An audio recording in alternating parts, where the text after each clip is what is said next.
দীর্ঘ ২ মাস যাবৎ পানিবন্দী মানুষের কত কষ্ট। প্রায় ২০০ পরিবার যে এখানে হাসি খুশি মাস্তিতে আনন্দতে মানুষ সব সময় থাকতো, সেই জায়গায় আজকে নিস্তব্ধ।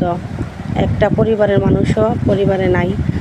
২ মাস ধরে পানি লেগে রয়েছে। পানির এরকম ভয়াবহ অবস্থা। বড় বড় প্রভাবশালী লোকরা খাল অবৈধভাবে দখল করে এই মানুষদের এত কষ্ট। আমরা কোন জগতে বসবাস করি? আমরা স্বাধীন হয়েছি, আমরা দেশ স্বাধীন হয়েছে ঠিকই, কিন্তু আমরা স্বাধীন হতে পারি নাই। এরকম অবস্থা থাকলে মানুষ কিভাবে বসবাস করে? পানি একদম বুক পাতারে উঠে গেছে ঘরের মধ্যে। প্রত্যেকটা ঘরের মধ্যে আসবাবপত্র সব কিছু নষ্ট হইতেছে। মানুষ থাকার মতো কোনো পরিবেশ নাই।